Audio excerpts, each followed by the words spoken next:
Hello. You know when it's late at night and you're in that place where you're like, I could go to sleep right now, but like you're not 100% there yet? That's where I'm at right now. So, first off, before we get it going, I really love how this looks in the light. I'm not gonna lie to you. It's so pretty. I love it. Maybe this is like some type of like ASMR for somebody. Maybe these symbols and all this does something for somebody, because I'm always moved to hold it up and show y'all how pretty it is, because it just hangs by my bed all day. So yeah, it's so pretty. It is midnight, I think. I can't check my clock right now, but it's late. I posted a video earlier and I was really happy with how it went. Like, it felt really good. Like, for those of you who, like, this may be the first video of mine that you're watching, I am moved by spirit to not watch my videos back. I record them and then I post them. And I thought for a long time, and by a long time I mean as long as I've been doing these videos so far, which has only been like a week, I thought that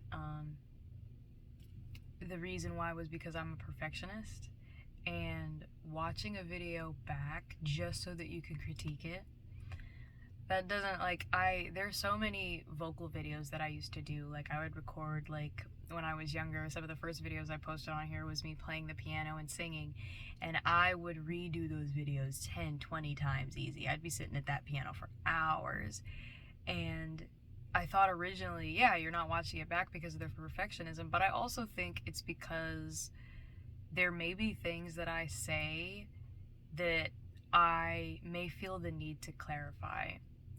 2 minutes and 22 seconds as I'm about to say this. For those of you who deal with this, you are not alone in dealing with the need to over-explain yourself. That over-explaining, for me, moment of vulnerability, I've always felt misunderstood. I've always felt like people didn't get why I did what I did. And the way I thought about it was, well, if I explain myself, if I explain like what the fuck was going through my head, then people would understand and they'd know, count it to, like a memory thing, or count it to I didn't mean to because I maybe didn't understand a situation, I didn't get a social cue, but don't count it to my heart because I do care about people. Like, growing up, I used to say I didn't give a fuck about people. I was like, humanity can suck a fat one. And it was just because I was just so miserable in my own space. There were a lot of days where it was just hard to exist. And I think maybe a year ago, I was talking to my dad, and I told him, I said, man, I just got to a point where I am not uncomfortable with existing. And he was like, what do you mean? And the way I explained it, I was like, imagine you're just sitting there and you're enjoying like an outing with your friends, and some of you who are watching this may have experienced this. If so, I feel you. It's the sudden, just kind of sick to your stomach feeling, and you're like, oh, I don't belong here. Like, this body is uncomfortable, the clothes are uncomfortable, I hate it here. And it's like, not that you're tired, it's not that you're hungry because you like check all that, because that's usually what I would do. I would do like a full body like kind of once over in my mind and be like, how are we feeling? Are we actually feeling sick? And no, I just, excuse me, burp. I just was really uncomfortable with being in my own body. Did not care for it, did not care for the human experience. And so I was like, fuck a human being. This shit is ass. Earth is ghetto. Like, I was not feeling it at all. And so it's interesting now to be in a position where I'm comfortable in my own skin. I like my skin. And I'm comfortable in a lot of the things that I wear now. I still have days where insecurities, massive insecurities pop up where I'm like, ooh, I don't like how I look in this, or I don't like this particular shade of lipstick, or, you know, I don't think my skin looks moisturized enough. Like, those days have happened, and today I actually came upon a realization that I have been working so hard on the emotional parts of myself, really working on emotional maturity and working on building skills and being a powerful and being a confident person. And the main reason I did that was because when I was a kid, I had the unfortunate situation that a lot of people have had multiple times. So I'm not the only one. And if you're a person who's experienced this, I'm sorry. And I feel you. And that shit sucks. But I had people who, they bullied me because of my looks. A lot of people can't tell, but I actually have eczema, and it's full body. I have it on my scalp. I have it everywhere. And when I was a kid, because the medication and the stuff that I use now was not like available, it wasn't readily available, or the way that it was, it didn't really work, because the eczema was like serious. Like, it came through, like, it was here to beat my ass, and beat my ass it did. But I had a very dark line under my bottom lip, and here was all black. And it's because the skin was just so raw from the excessive dryness. And I was bullied, like, by guys primarily. Like, I didn't get, like, outright bullying of my looks from girls growing up. That didn't happen until after I got into high school, and I feel like that's when women start feeling like they have to be competitive, and they have to be catty, and they have to be bitchy, which, that's crazy. The society really had so many of us fighting against each other and keeping us from being a community where we supported each other. That's crazy to me. That so much of what is developed is meant to be divisive. It, like, fucking divides us because they know. Who's they? They know. But the guys would bully me, and they'd be like, oh my god, like, she's so ugly, you know. There were a lot of comments about the way my skin looked and how bad it was, and how I looked like a leper, and, you know, I just, like, unclean, like, you know, that type of shit. And that really affected me. And I was the kid who was like, okay, well, since I'm not cute, I'm just gonna be funny, I'm gonna be smart, I'm gonna work really hard, and I am going to prove everybody wrong, because fuck those people. And that became the energy with which I started to live my life. And I now believe that positive energy, the energy that you put into things you're passionate about and things you feel really good about, I think those things are far more powerful than living a life that is fueled by, like, revenge or hate. So I came to the realization today that even now, a lot of the vocabulary that I use when I speak about myself, a lot of the things that I say or the jokes that I made, it's self-deprecating humor. And the people who love me, or not the people who love me so much, but there are a couple people in my life who, when they hear it happen, they do not like it, and they call me out. And for a while, I haven't really known what to do with that. I've just been like, oh, well, I guess I can't say that. But it never changed how I actually felt about myself. I have always felt like I was the ugly friend, and a lot of people I've talked to experience this. And what's crazy is a lot of the people I talk to, you know, anybody I talk to, guys included, especially guys that I grew up with, like, I find it so funny that so many of my female friends growing up, like, that I had, would be like, there aren't any good men out here, guys are shit. And I'm like, I don't know what you're talking about. I can name 5 guys right now who are solid dudes, who, like, they're supportive, they're loving, they're caring. I'm like, who are y'all hanging around? So I would tell anybody who's watching this video, if you are in a position where you're like, dating sucks, men suck, you know, it just sucks, I would argue that maybe you should reset your life algorithm. Because right now, I may step on somebody's toes, but you could be focusing on the wrong people. You're giving them too much airtime in your mind. And from a psychological perspective, so there's this really cool thing. So I know that if you're watching this video and you're any type of spiritual person, you may have heard of the law of attraction. And this is essentially the law where if you are vibrating at a certain frequency and you're feeling good and you're feeling, you're vibrating high, like, you're feeling amazing, then you are bringing things into your space.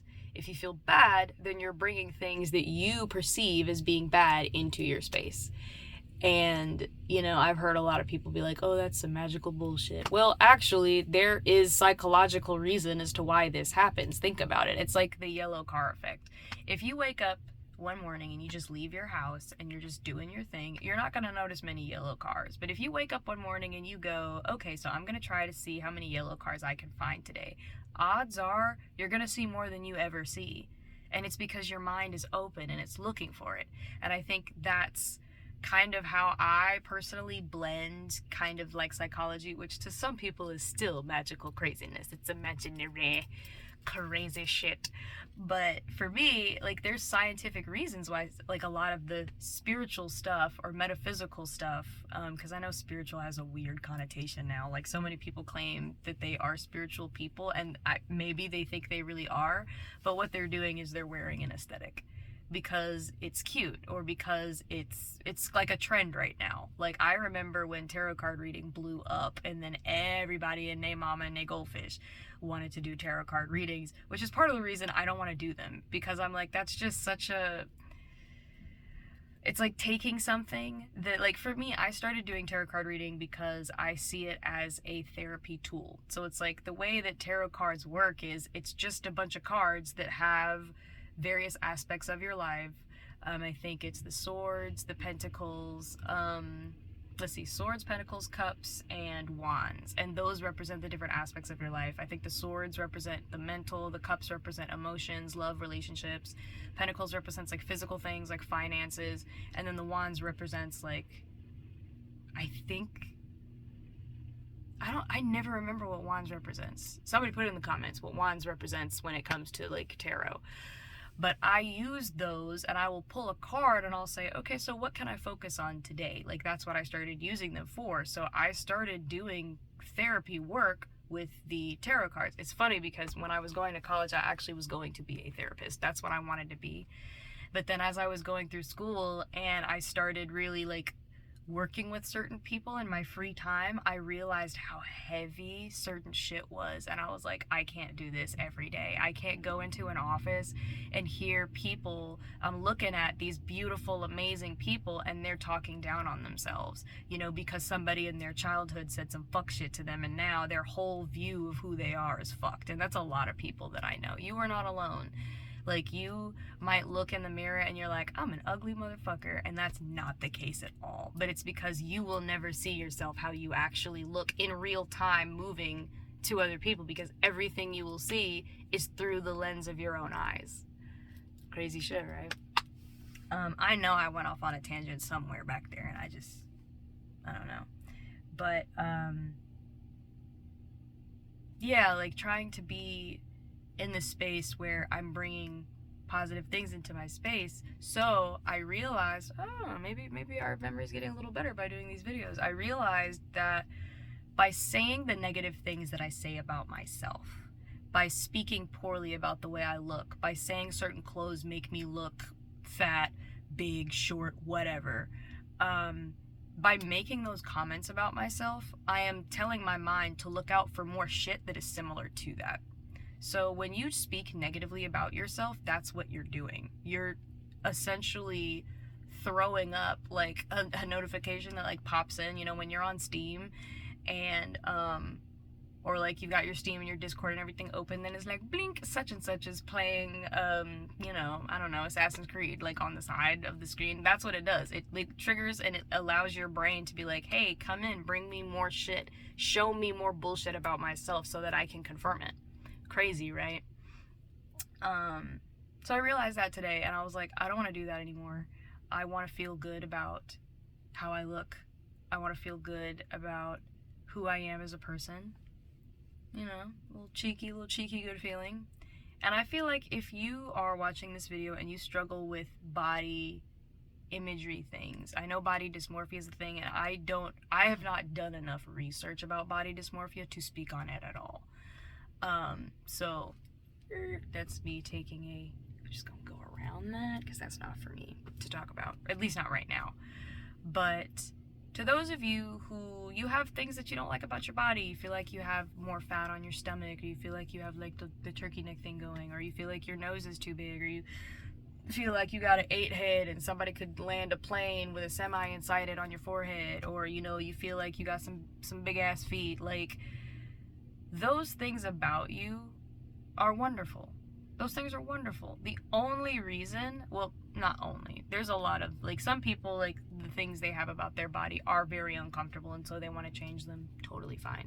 But a lot of aesthetic things that we want to change, like, think about it. I don't have the stats on me, and I'm recording with my phone, so I can't look it up.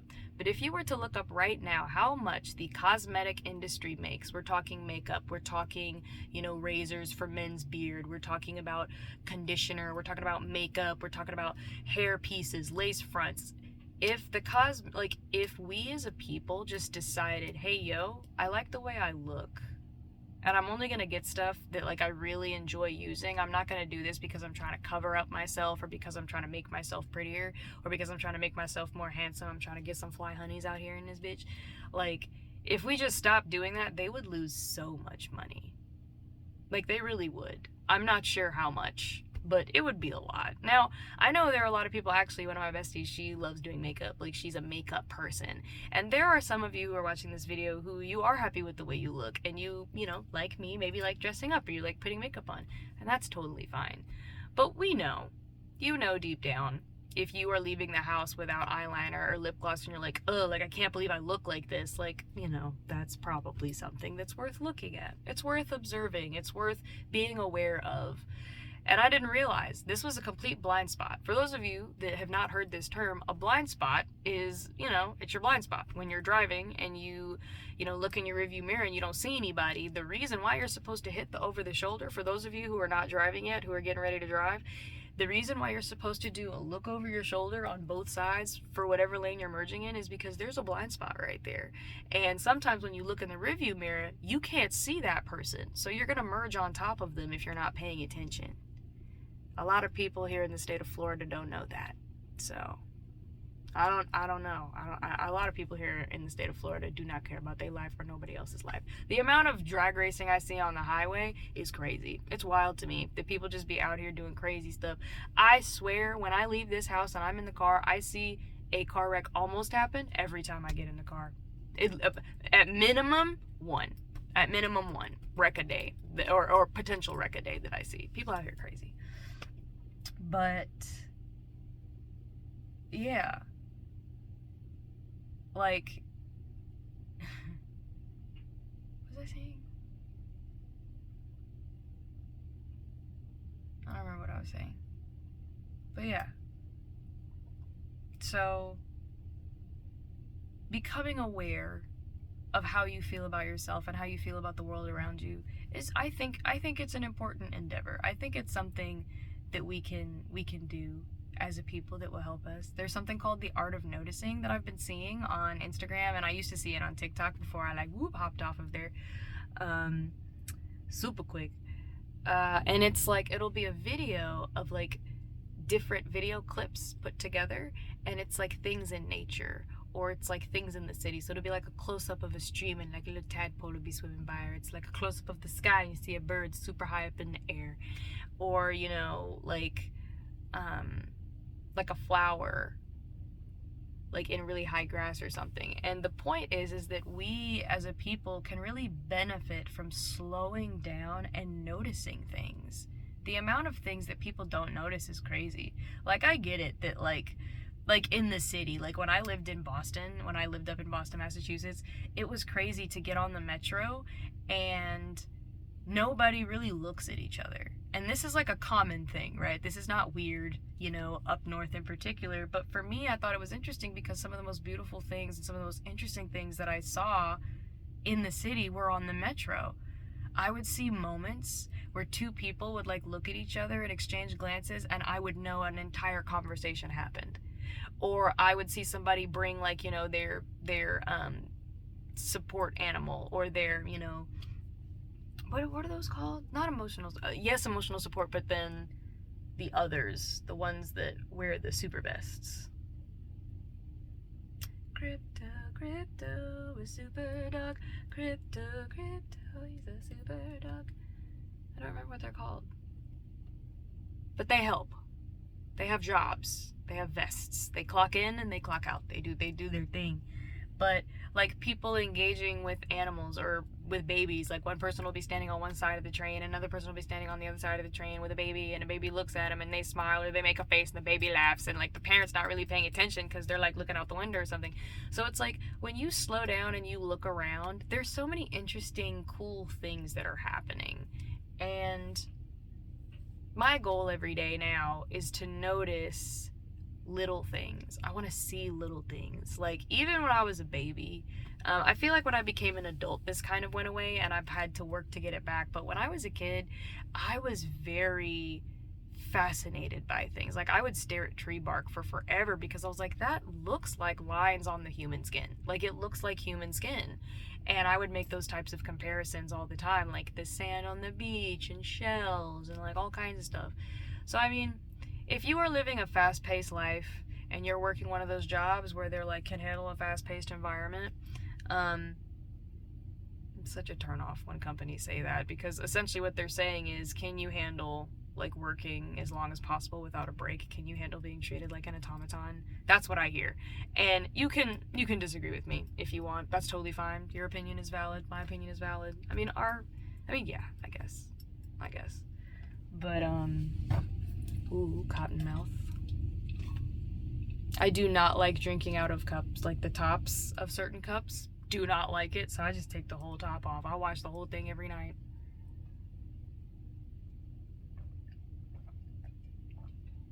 Oh my gosh. Bro, if you have not had some water, go get you some. Go get you some water.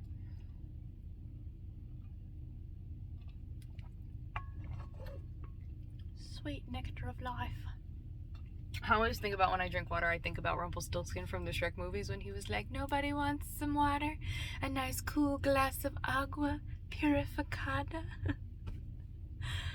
Bro, he was so funny. He was hilarious. Rumpelstiltskin had me dying. And I forget which Shrek movie it was, but he killed me. My siblings and I, my sisters and my brother, we quote Rumpelstiltskin all the time. Like when he was like, and now it's time to pay the piper. Seriously, Bubba, or Patricia, go get my checkbook. It's time to pay the piper. Like, he was just funny. Or when he was like, when the piper came in, spoilers for the Shrek movie that Rumpelstiltskin is in. When the Pied Piper comes in and he's like, what do you mean you lost Shrek? And he's like just playing, like he's talking, but he's playing on his flute and he's like, that's it. I've had enough of your little rudely toot toots. I say that all the time. I'd be like, I've had it with your little rudely toot toots. Get out of my fucking face.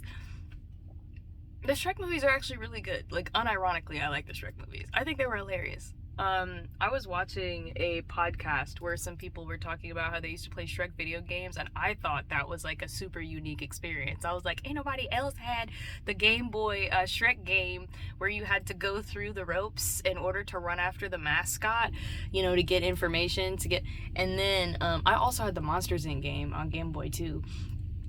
And that was really fun, where you had to go through the doors. Like, I remember the sound effects in that game. I've wanted so badly to just, like, as money is rolling into my space, manifest, to buy consoles. So, like, right now, my sister and I share a PS4.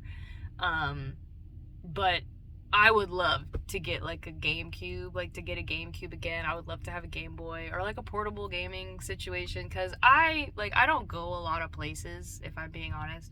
But the few times that I'm in the airport and I'm looking for games, sometimes a mobile game is just not as good as being able to play like something like on a handheld situation. I've been looking at getting a Switch for a long time. This is a lot of like personal information that has nothing to do with spiritual stuff right in here. So I guess now we're just kind of getting to know Tato.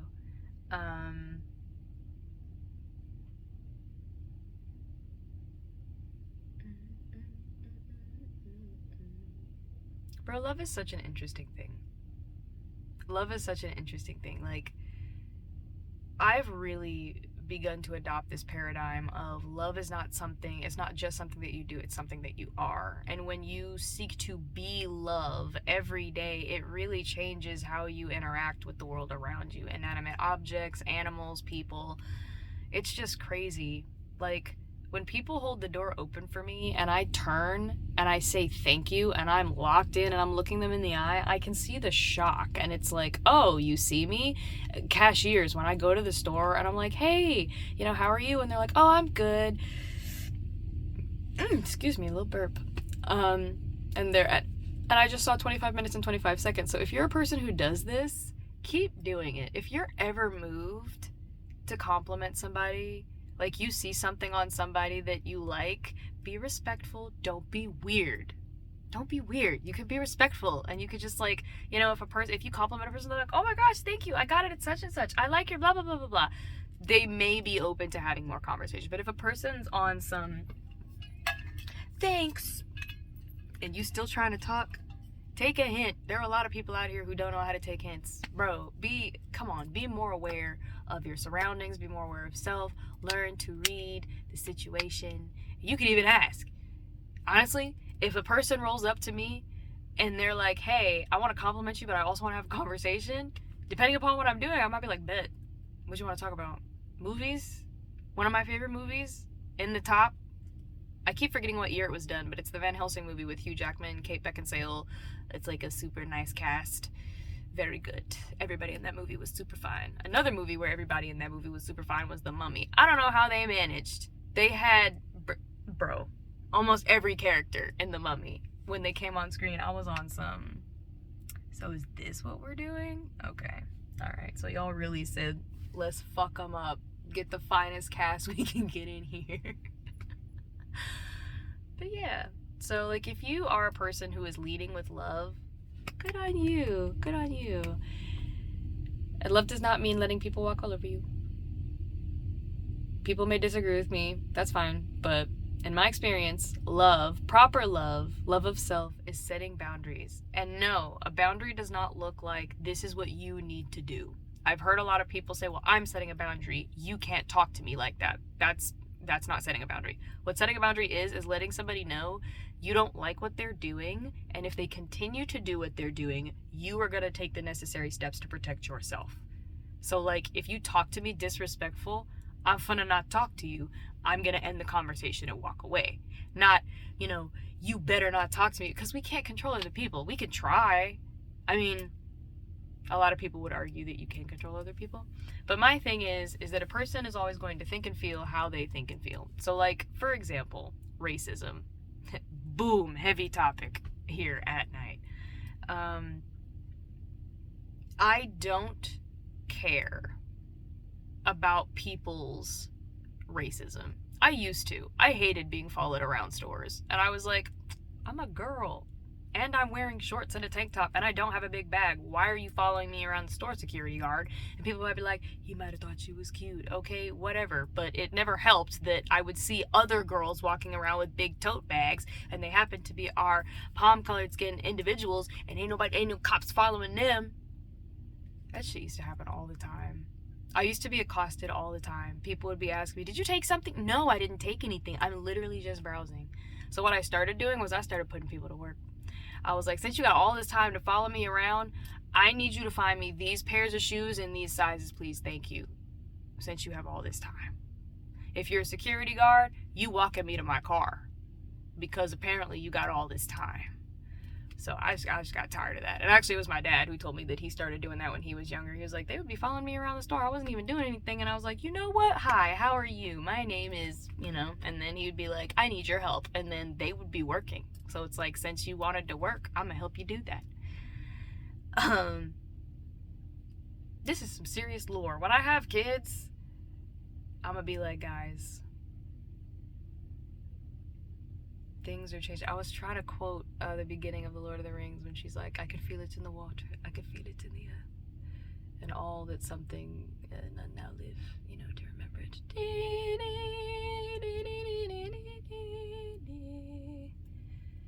Bro, Lord of the Rings feeds my soul. It feeds my soul. The fact that there are people who are like, I haven't watched it. I wasn't into it. I'm like, I respect that, but it makes me emotional because I'm like, it was so life-changing. It was so life-changing for me. A movie that is majoritively filled with men, and that's majoritively filled with emotionally mature men, and men who love each other and who support each other and want to see each other win. I mean, except the orcs, because obviously them was some assholes. But it's such a good movie. I actually used a metaphor today. I was like, I feel like at this point in my spiritual journey, I have broken some very specific cycles, and today I started a new journal. It's literally a new book. And I started a new journal because I filled the old one, and I wrote in it, I feel like I'm Sam in that scene where he's like, this is it. And Frodo's like, this is what? And he's like, sorry, Lord of the Rings spoilers. And he's like, if I take one more step, it's going to be the farthest away from home I've ever been. And if you are in that place where you are stepping out of your comfort zone to do things, particularly setting up boundaries or cutting people off who are really super toxic, or focusing on yourself and pulling back from certain relationships, or, you know, you're quitting that job, or you're thinking of moving jobs, or taking that scary ass promotion, you know, if you feel like that, you've got this. You've got this. I'm here to tell you that you've got this. Because here's the thing. Either it's gonna be okay, or it's not gonna be okay. Somebody said that to me a long time ago. I asked this friend of mine, I was like, why are you not stressed when all of this stuff starts happening? And they were like, oh, because either it's gonna be okay or it's not. Like, it doesn't make sense to sit on, what if it doesn't work out? What if it does work out? What if it does work out? What if things go perfectly fine? Usually, we tend to catastrophize.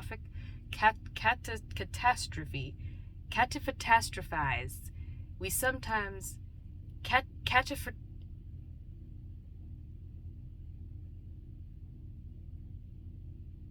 we be having thinking that mimics catastrophes. And it usually is not as bad as we thought it was going to be. And usually, if you're like, okay, so how bad could it get? And then you say how bad it could get, and then be like, well, how would I deal with that? And if it's like, well, the worst case scenario is I pass from this plane of existence, it's like, well, then you have nothing else to worry about. Like, you're gone. Like, the forever sleep. Or you transition and come back as a rock or a pineapple. Like, you've got a lot of options. But yeah. So, man, I feel like there's a lot of y'all out here doing some pretty serious stuff. Like, you're doing some serious work on yourselves. Some of you are not, and you're at the very beginning, which is really exciting. Like, you're about to step into your main character energy. And everybody watching this, you are the main character. You are the main character in the story that is your life. Nobody else can stand on your stage. Even when you feel like you're taking a back seat to family members or friends or to coworkers, you are placing yourself in a back seat, but you're still the main character of your story. You're still the one in your body doing things. You're still the one making those decisions. So remember, you are the main character of your story. Now, if you start trying to act like the main character of somebody else's story, they may have something for you, so be very careful with that. But, I mean, being the main character, like, come on now. Like, so many movies would not be fun if people started out being OP, or, I mean, some of them are. One Punch Man really does put that into perspective. I love One Punch Man. If you're an anime lover, I recommend watching One Punch Man. I recommend watching Haikyuu. I recommend watching Kuroko's Basketball. I recommend watching, personally, I feel like Jujutsu Kaisen is a little heavy. I also felt like Attack on Titan was very heavy. I watched like maybe the first 4 episodes of Attack on Titan, and that shit took me out. I was crying. I'm the type of person who gets emotionally attached to characters, so I tend not to watch movies where everybody dies. I will look it up. Like, I don't really care for horror movies, because most of the time there's no story. Most of the time, if there's a story, it's really simple. But I don't really care for horror movies. I'm big into like connecting with characters. Like, I'm trying to imagine myself in there with y'all doing the thing. That's why I love Lord of the Rings, because I have like a character that I've created who is in that universe. So whenever I go to watch the movie, I'm like, okay, so where am I standing? I'm standing over there behind Boromir, because like he's talking some mad shit right now, and my character in the film would be doing X, Y, and Z. Like, yeah, no, I fuck with that heavy. Like, that's what I do, and I fucking love it. And I mean, if you're a person who does that, I love this. I love us. We're doing so well in life. Nerding out, having a good time. Well, anyways, if you are seeing this like at night, like I'm about to go to bed because it's been 35 minutes. I'm doing 35-minute videos. I was trying to keep them short, but I guess somebody might be finding these fun to play, maybe while they're doing cleaning or chores or something else. Hopefully it's all wholesome. I hope you sleep well. I hope you have amazing dreams. I hope that you are, if you're not already kind of on your journey and moving and chugging, I hope that you will begin that journey, take the first step into the difficult situation, which is becoming aware of who you are and what you want, and maybe some things that you're doing that are not wonderful and worthy of you, and maybe you want to do some different stuff.